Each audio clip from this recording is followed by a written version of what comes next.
Everyone, welcome back to another video. Today I'm going to be going over the most recent and abysmal episode of Friday Night Smackdown from March 27th. And yeah, I'm still sick. I'm still in pain, but yeah, we're trending towards the right direction. I'm still mad at whoever got me sick in San Antonio. I'm still mad. I'm going to pay you back for that. But for now, I guess we just got to deal with it. Let's get right on into it. Started off with the segment between Randy Orton and Matt Cardona. I mean, it was decent enough to kick off the show. I mean, but I just don't know why they had this happen. His arm was already broken. They made the main event. This was like only there to make the main event match. The promo like that Randy cut didn't really amount to much. So yeah, I mean that's about it. It was that segment was just there to make the main event, and the main event was terrible. But I'll get to that in a bit. I'm gonna give this segment a 3.3 out of 5. It was still like cool, I guess, to see Randy and Matt and to see heel Randy like in week 3, but. For now, I don't know. I'll give it a 3.3 out of 5, I guess. I mean, it was decent. It was decent enough, but like, I don't know. I didn't know how to feel at the time, and I still don't know how to feel about it. 3.3 out of 5. Next up was the Bella Twins versus Charlotte Flair and Alexa Bliss. Just you already know what was gonna happen this match. This match was, that's it. Like nothing really too crazy happened. It was just, yeah, it was just there. I mean, it's building up more towards that Fatal 4-Way tag at WrestleMania. So this match was basically a throwaway. The Bella Twins won because Lash Legend interfered, and then Brie Bella rolled up Charlotte Flair, whoever it was, and then they all started fighting at the end of it. So yeah, what I'm thinking here, 4-way tie, because Bayley and Lyra got involved too. Bayley and Lyra versus Irresistible Forces versus Bella Twins versus Charlexa. WrestleMania. I mean, yeah, predictable booking there. Let's just get to WrestleMania at this point because I don't want to see any of these shows ever again. But for now, for the match, I'll give it a 2.5 out of 5. It was all right. Nothing happened, though. Nothing happened. Literally nothing happened. All right, so next up was the worst segment of the year. I'm convinced, honestly. This was the worst segment of the year. Rhea Ripley and Jade Cargill, along with her faction, having this segment. And damn, this was so hard to watch. This was so painful to watch.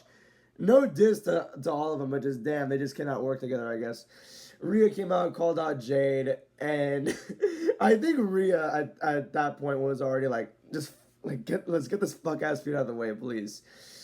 Let's get this fuck ass feud out of the way. That's what I said, if it wasn't clear.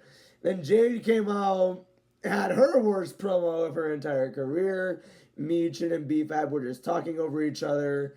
And everybody was interrupting each other. All 4 women were just interrupting. They're like, whatever. They're just yapping. Holy crap, this was terrible. This was hard to watch. This faction already in week 1 doesn't work. How are they going to build up to this WrestleMania match? I have no idea, but damn, this was just such a struggle to watch. I'm going to give it a 1.9 out of 5. I mean, if you want to, like, if you hate yourself and you want to torture yourself, just watch the segment, I guess. But for your own good, just don't watch it, honestly. It does no favor for the match. It makes Jade look a lot worse because, like I just said, this was her worst promo in her entire main roster run so far. Oh my goodness, dude. It's painful. It's painful. I'm really sorry. I know this to anyone, but this was painful. I'm so sorry. 1.9 out of 5.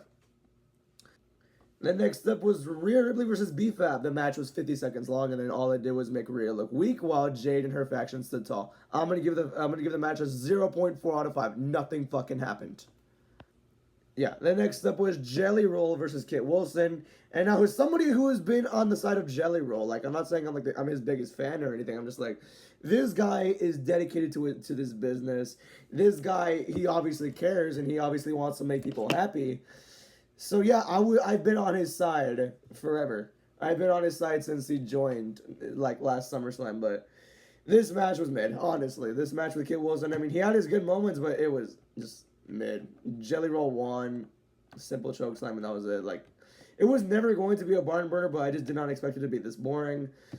Yeah, 2.4 out of 5. I'm sorry. It was boring. It was really boring. I'm sorry. The crowd was just not. The crowd was just not there for it either. So, yeah, 2.4 out of 5. It was no. All right, next up was the only good match of the night between Sami Zayn versus Carmelo Hayes.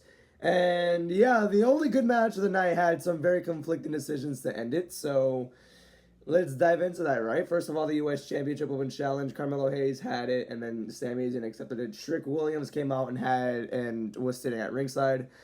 So yeah, the match was good. It was very fun to watch. Lasted to like what 16 minutes. Yeah, fun match and all that. And then Trick Williams decides to get involved. He doesn't hit Sami Zayn. He actually hits Carmelo Hayes instead, and that stuns him momentarily. Then Sami hits a hell of a kick, and he gets the win. How do I feel about that? I have no idea. I think I honestly really did think that Sami versus Trick by itself without a championship would have been good, because that feud was already like good enough to be on WrestleMania in the first place. I don't know why they would have had to take the championship off of Melo. Yeah, honestly, just go with Carmelo Hayes versus Dragunov in some sort of big match, like 2 out of 3 falls, Iron Man.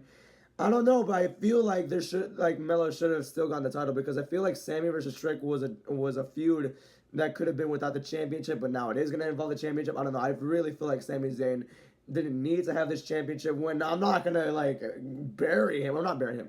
I'm not gonna like dish on him like everyone on the internet is. I'm like trying to see the benefit of both ways, but honestly, I just don't know why they made this decision. I think what it's going to be is like Sami Zayn will just be a placeholder champion until Trick wins. If that's still going to be a singles match, I have no idea, because why would you have Carmelo do all that just to lose and not make it to Mania? I have no idea. I don't know why they did this, but yeah, I guess I'll give it a 3.7 out of 5. It was a good match, but that was a very interesting decision to end that match, honestly. I mean, I'm not mad at it. I'm just like, there could have been so many other ways to do this. I don't know why they had to take this way. Wow, I'm not crashing out. How awesome, right? 3.7 out of 5. Good match there. Next up was Jacob Fatu and Drew McIntyre segment. Yeah, I like this, honestly. They were both battered and beat up from last week, and honestly, I think that's a really good storyline developing right now. Yeah, like that storyline it's in a really good place right now, and this segment was really good. They're both beaten up like crazy, and they still wanted to go fucking kill each other. Then Nick Aldis makes the announcement of Jacob Fatu versus Drew McIntyre being in an unsanctioned match, which I think is a great decision. That feud definitely needed a stipulation. I would have been okay with Hell in a Cell, but I feel like that's going to go to Randy and Cody. We'll see how this goes here. But the fact that this is even getting a stipulation is a really good idea, because these two are going to cook. I'm going to give it a 3.5 out of 5, and yeah, good decision there. Wow, that's crazy. Another good decision. Wait. I'm not saying the Sami thing was a good... Never mind. All right, next up was Julia versus Tiffany Stratton in a non-title match. Yeah, Julia won. I like that Julia actually won a match, by the way, but it's just unfortunate that it had to be like this.